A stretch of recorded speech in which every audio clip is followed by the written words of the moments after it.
Oh, anong ginagawa mo dito? Huwag kang maingay. Malis ka dito! Kuya! Ah! Ah! Ah! Ah! Huwag kang maingay. Kuya! Huwag Kuya! kang magingay, sasaktan kita. Kuya!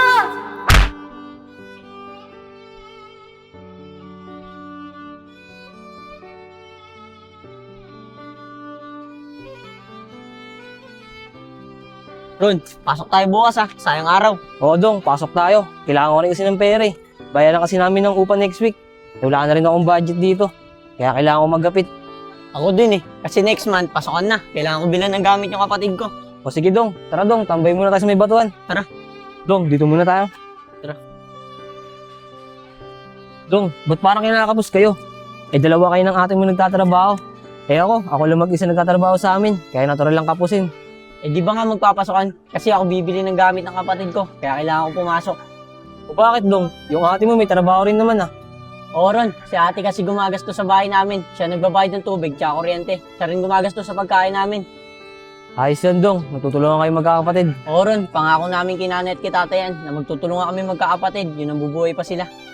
Kaya nga pala, Dong. Ilang taon na ba yung kapatid mo? Yung bunso namin. 14 pa lang yun. Pero hindi halata kasi matangkad yun. Ayos yan. Pag napagtapos nyo ng pag-aaral yung kapatid nyo, gagaan na yung buhay nyo.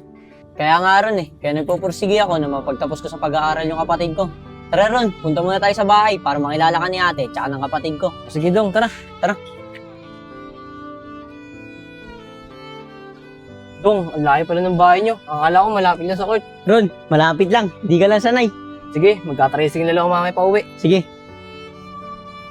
Ron, ayun yung kapatid ko. Dong, kapatid mo ba yun? Ba't parang ang layo sa itsura mo? Loko ka talaga Ron. Maganda at gwapo lang talaga mga lahi namin. Tara, sabay na tayo sa kapatid ko. Sige, tara. Ray, saan ka galing? Galing ako sa school. Di ba nga malapit na pasukan? Kaya may inasikaso lang ako. Ganun ba? Siya nga pala Ray, si Aaron, katrabaho ko. Hello po. Sige na kuya. Uwi na ako. Sige Ray, pupunta rin naman kami sa bahay. Tara na Ron. Ano Ron, sabi sa'yo maganda kapatid ko Oo nga, Dong. Maganda nga kapatid mo.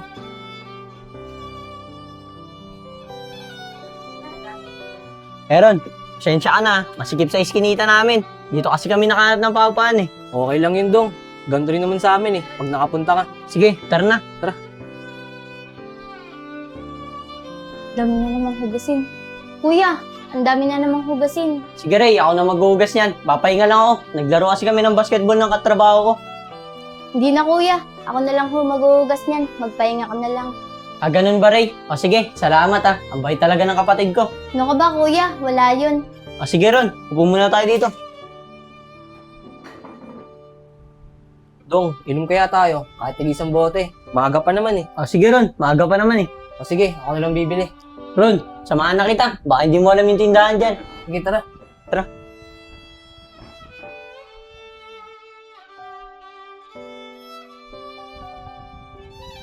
Ron, Kuya, matutulog po muna ako Maaga kasi akong pumunta ng school kanina. Yung pinag-inuman nyo, ligpitin nyo na lang muna kasi baka magalit si ate.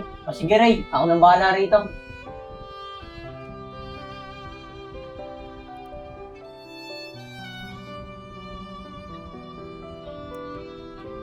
Ron, ikaw na. Siya nga pala, Dong. Asan nga pala yung ate mo? Si ate, pumasok sa trabaho. Pamayang gabi pa uwi niyon. Ganun ba, Dong? Ron, sa akin na to Sige, Dong.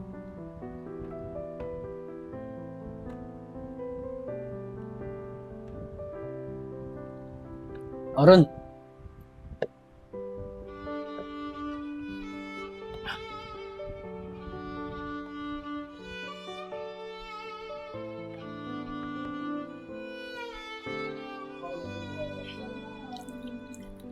Dong, ikaw na. Ron, mamaya na ako. Nilasing na yata ako Uy, hindi, Dong Parehas lang tayo lasing.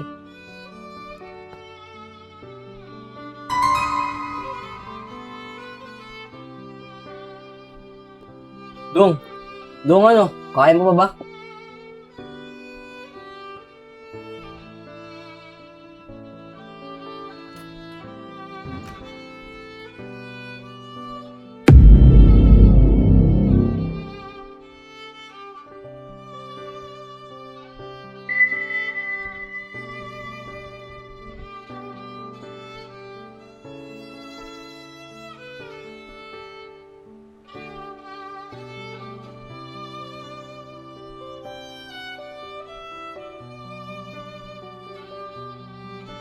Aaron!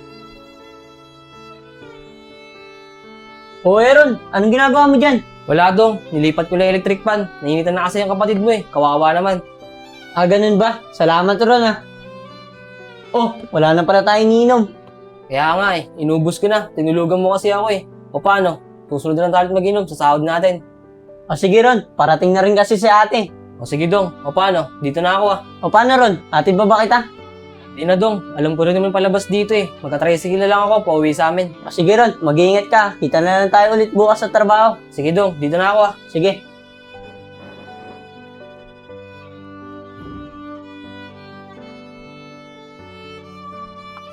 Dong oh. Dong, siya nga pala. Ba't 2,000 na lang yung sahod mo? Di ba ron, bumali ako ng Miyerkules, pambili ng gamit ng kapatid ko. Ay, oo nga pala. Ano, inom ba tayo? Doon na lang tayo sa inyo. Tara. Dong, ako na lang bibili ng alak. Wala naman akong bali. Sige ron, salamat ah. Bawi na lang ako sa susunod. Ano ka ba dong? Sige na, bibili muna ako. Sige. Ray, sana sa pasokan. Magkaklase pa rin tayo. Alam mo naman na ikaw lang lagi ko nakakasama eh. Huwag ka mag-alala. Magkaklase pa rin tayo niyan. Kaya kung di tayo magkaklase, magpapalipat ako para magkasama tayo. Sige Ray, sigurado yan ha. Oo, Chloe, pangako yan. Oh, andyan na pala si Kuya. Sige Ray, uwi muna ako. Andyan na pala yung kuya mo.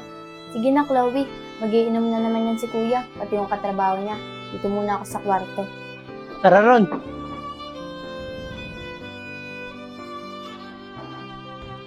Ron, unahan ko na.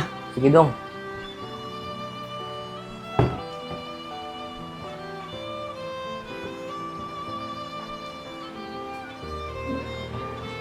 Ron.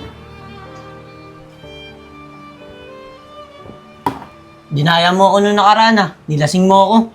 Hindi dong ah. Parehas lang tayo nalasing. Kaya ang bilis mo kasi magtagay eh. Sige Ron, dahan-dahanin na lang natin para hindi tayo malasing agad.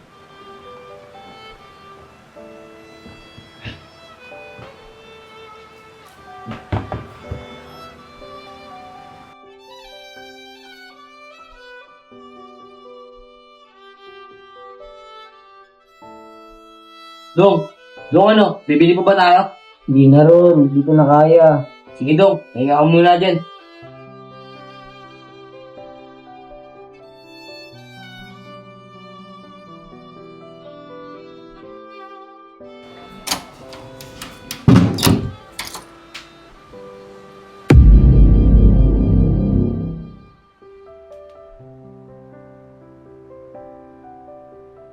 Oh, anong ginagawa mo dito?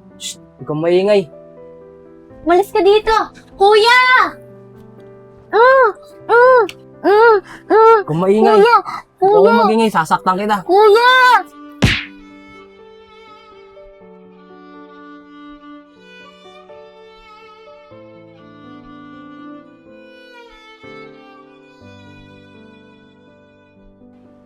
Badong, bakit naman ganyan yung ginawa mo?